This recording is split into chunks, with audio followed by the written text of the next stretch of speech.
Okay mga kamats, mga kaibigan, welcome back to another content. And for this video, pag-uusapan po natin yung issue between Abigail, yung live-in partner ni Elias JTV at yung kanyang manager na hindi yan. Natapos agad ayan. So, yan yung pag-uusapan natin. So, first things first, sino po ba si Elias JTV or si Elias for brevity? Si Elias po ay isang musikero at content creator. Mas kilala siya sa pagtugtog niya ng reggae, kaso hindi naman nawawala doon yung paggagawa niya ng content. Kumbaga nag-diversify na siya and sikat na sikat siya sa lahat halos ng platform, including TikTok, and malakas din siya sa YouTube. And I'm sorry, sa Facebook pala siya malakas. So, saan ba nanggagaling itong drama na to? And like anything dito sa industry na to, kailangan mo ng manager kapag lumaki na yung iyong platform, okay? Whether it's music or content creation, for Elias both, kailangan niya ng manager. So, si Elias, ang kinuha niyang manager ay etong si Beverly Labad-Labad, okay? Si Beverly Labad-Labad ay, well, nakita niyo naman, isang napakagandang above na nagmamanage kay Elias at dun sa kanyang banda. Now, dito po kasi magsisimula yung drama kasi nito lang, pinariringgan daw siya nung asawa ni nitong si Elias. Actually, hindi asawa. To be exact, live-in partner. I think the legal term doon ay common law wife.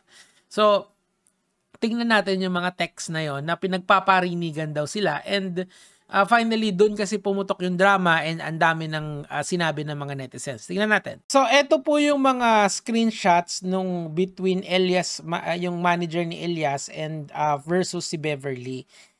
Mamaya may papakita ko sa inyo na parang doon yata nagagalit yung mga netizens. Pagpasensya nyo na, hindi kasi ko marunong umintindi ng Bisaya. So ang ginawa ko, tinry kong i-translate using etong ChatGPT. Actually, ang gamit ko ngayon ay itong Bluesick na to kasi mas mas hindi siya mukhang pera at saka mas mabilis siya. So, ito yung niya, yung summary nung lahat ng exchanges nitong si Beverly tsaka si Abigail, kasi nga nagkasagutan daw sila. Sabi dito, Beverly accuses Abigail of secretly attacking her on social media by messaging bloggers to tarnish her reputation despite Abigail not posting publicly. Kasi daw, meron daw sinesend na video si Beverly, yung asawa nitong si Elias or live-in partner, na ikinakasira daw ni Abigail. So, pero si Abigail naman, sabi niya sa isang Facebook post niya na ito nga, hinamon niya, kung talagang meron yan, ipatrace mo ako. Ito yan. Pasensya na kayo kasi hindi ako talaga marunong magbisaya. So, ine-effortan ko talagang i-translate to para sa inyong chismis happenings, di ba?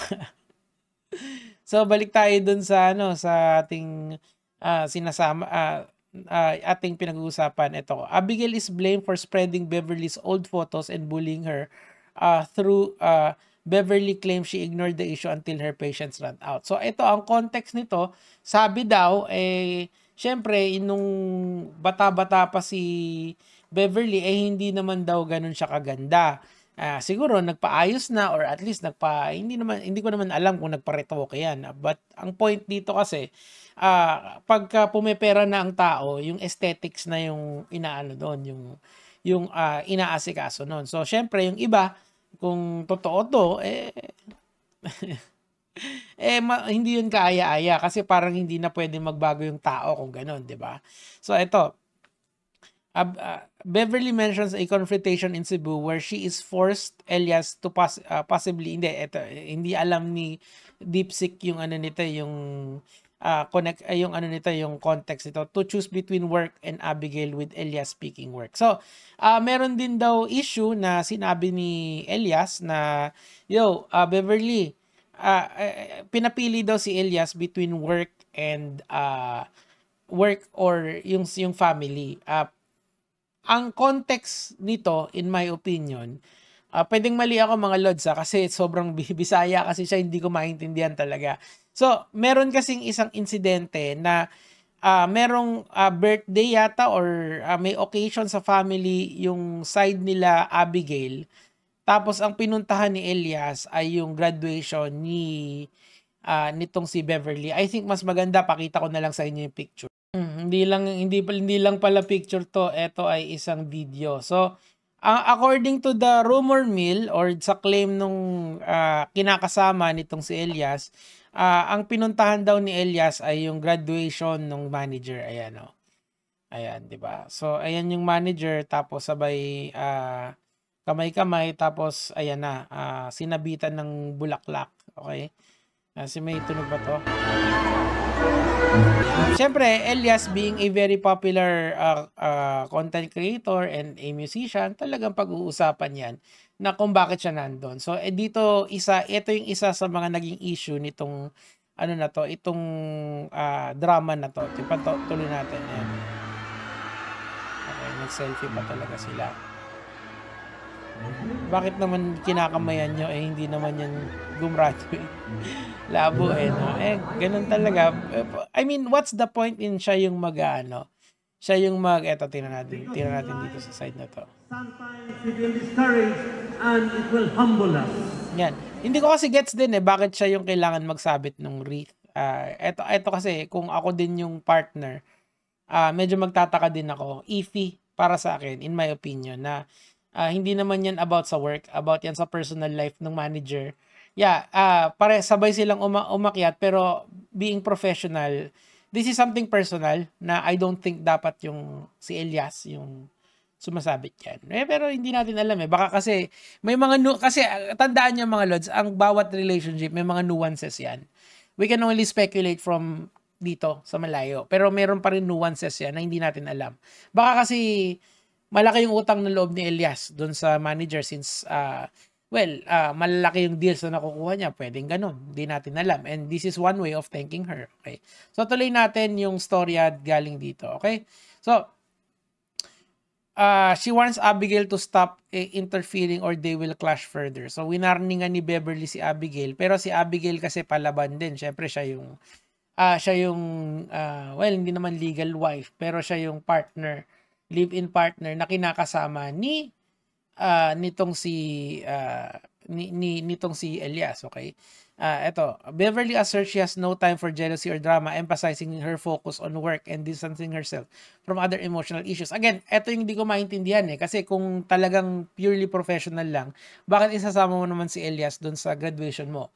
Na it's supposed to be family, di ba? Usually kasi ganun ganun yung intindi ko. Unless of course parang kapatid na yung tingin niya kay Elias or maybe, I don't know, hindi ko alam. Kayo ang mag-ano dyan. Kasi opinion ko yun. Yung opinion ko, walang kwenta rito dito yan. She denies responsibility for anyone's feelings, stating that the jealousy is their problem, not hers. Ooh! Teka lang, lalagyan ko lang ng menacing sound. Ooh! Diba? So, eto, sinasabi ni Beverly, kung ikaw nagsiselos, di ko problema yan. Ang pinunta ko dito is trabaho. Okay, ganun talaga. Ito, in another post, Beverly mocked someone possibly for lacking a marriage certificate, being jealous, implying insecurity in a live. Mali yung interpretation ni Deepseek dyan. Pero ang minamock dito ni Beverly, of course, directly si Abigail kasi hindi naman sila kasal pero common law wife sila kasi may isa silang anak and ayan na nga the exchange is aggressive and with accusation of backstabbing. Okay, so eto yung summary nung mga kumakalat na mga screenshots nila pero what I can tell you mga lods, meron talaga silang bickering tungkol na ang in the middle ay si Elias, okay? Pero si Elias naman nagsalita na rin in fairness, okay? Kala nyo maganda naman yung conclusion nito. I do believe na okay na siguro para sa akin kasi nga nagsalita na si Elias and pumili na siya kumbaga. Okay, so eto po yung huling post ni Elias. Actually kaka-post niya lang nito and it's about addressing the drama. So Bisaya siya, so tin-translate ko na lang din. Salamat dun sa AI na ginagamit natin. Since the beginning, babasahin ko na, I've never responded or engage with bashers with negative comments about me because I've always chosen to stay silent. But now, I have to react because it's gone too far. My family, especially my partner, is already affected. Kasi pwede kasing ang mangyari dyan is dahil sa bashing, napagka-connect nila yung napagko-connect nung mga nung mga affected personalities yung storya na hindi naman talaga ganon. Pwede yun eh. Like for example, ito, bakit nandyan si Elias? Siyempre, magke-create sa graduation, yun naman pala, siguro usapan nila ng matagal yun, di ba? We don't know eh. Kasi each relationship may nuance yan. Yan yung natutunan natin doon sa nangyari kay Adam at saka kay Ems, di ba? Meron pala tayong mga hindi alam. So, let's not be quick to judge again, di ba? So from the very start of building my career, Abby was by my side when I had nothing. We dreamed together, and I would never be. It would be never right for me to celebrate our success alone. My only dream is to give my family, Abigail and Apollo, a stable life. So this is the son, okay, and this is the partner. To clarify, really work, nothing more. So especially, let's stop unnecessary issue. That's all. Thank you all so much. Always take care. Kasi mga lods, sinilip ko yung Facebook ni Miss Beverly. Nakikita ko talagang inuulan siya ng bashing. And syempre, may nagselos na live-in partner.